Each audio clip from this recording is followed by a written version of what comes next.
कॉन्क्रीटीकरण करू। हा तुम्ही जास्तीत जास्त ह्याला कॉन्क्रीट करून द्या, एवढा पट्टा करा। प्रत्येकाला एक बॉक्स बनवला म्हणजे तोयचं थोडी।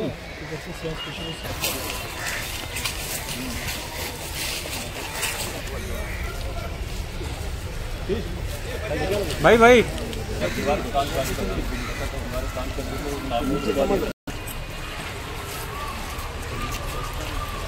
प्रधान प्रधान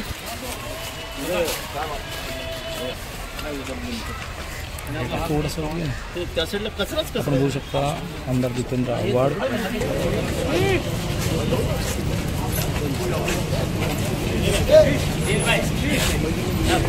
अरे अलीम भाई कितना मजे ट्रस्ट अलीम भाई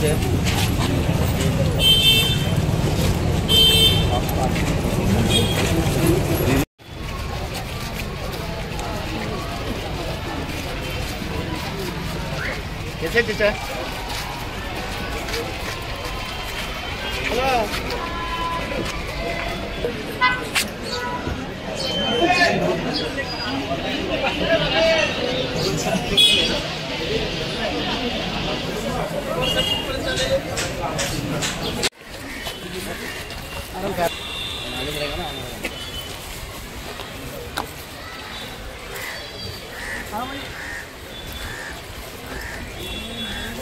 बनाते तो सब अभी छोड़ो, उसने बनाया था बनाया, अभी बना नहीं समझा। ये है ना दीवार, ये बाउंड्री है ना, ये बाउंड्री है।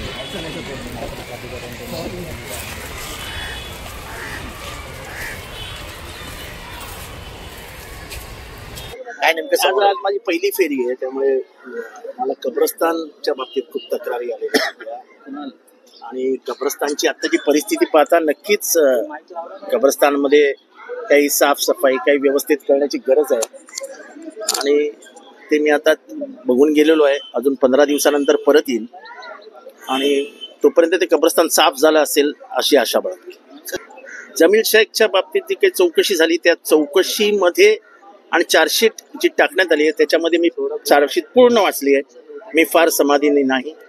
पोलिसांनी गुन्हेगारांशी हातमिळवणी करून ही केस रफादफा केलेली आहे। पूर्णपणाने पोलिसांनी गुन्हेगार जे आहेत त्यांची हातमिळवणी झालेली आहे। म्हणजे ही काय चौकशीला अर्थच नव्हता। कुठली चौकशी, कोणी केली चौकशी? चौकशीच झालेली नाही आणि चौकशी झाली नसल्या कारणाने त्याची फेर चौकशी मागण्याची काही कारणच नाही ना। Under section 173(8) the case is steel open, अजूनही केस उघडी आहे। अशी आपण अपेक्षा बाळगूया, पण ज्या पद्धतीने पोलीस वागतायत त्या पद्धतीने न्यायाची अपेक्षा करणं चुकीची आहे। जो कोणी असेल तो असा आहे की वाल्मिक कराड आणि हे सगळे जातमध्ये जाऊ शकतात, तर त्यांच्यापेक्षा तर म्हणजे मला नाही वाटत 50-60 फूट केली किंवा खून केलेला माणूस इथे 50-60 फूट खून केलेला माणूस पण गेला ना आतमध्ये। न्यायाचे हात खूप लांब असतात आणि जनतेची ताकदही खूप मोठी असते, त्यामुळे जनतेची ताकद उभी राहील। आता आकाशिवाय मर्डर होतो काय? असा मर्डर, एक गोळी लागते, ठाक, माणूस मेला आणि अजूनही केसचा उलगडा होत नाही आणि त्याच्यात एका पोलीस इन्स्पेक्टरची बदली अशी रातोरात केली जाते आणि मग त्या बदलीचा आदेश स्टेटसवर ठेवला जातो। पोलीस आहात का तुम्ही?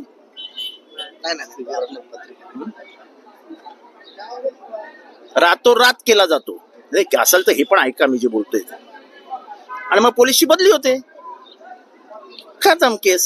सगळ्यांना वाटायला लागतं आपली पण बदली होईल, आपण या केस मध्ये हात घातला तर कुठलाच पोलीस हात घालायला तयार नाही। सर आकाच्या विरोधात एवढा पुरावा मिळाल्यानंतर त्या आकाला काकासारखा घरी नाही पाठवला, त्या आकाला अजूनही मांडीवर बसवलाय। काय झालं सोमनाथ सूर्यवंशीजी? सोमनाथ सूर्यवंशीला न्याय मिळणार का नाही मिळणार? काय झालं अक्षय शिंदेचं? अजून केस का नाही दाखल केली पोलिसांनी? जर न्यायालयाने सांगितलं की हा खोटं आहे, सगळं हे प्रकरणच खोटं आहे, तर अजून पोलिसांनी 48 तास होऊन गेले हायकोर्टामध्ये होऊन, अजून गुन्हा का नाही दाखल केला? इथे एवढा राजकीय हस्तक्षेप आहे पोलिसांमध्ये की इथे गुन्हेगारीकरणाला आळाच बसू शकत नाही, मात्र ज्याला टार्गेट करायचंय त्याला लगेच आत टाकते। सर राबोडी का दौरा किया कब्रिस्तान को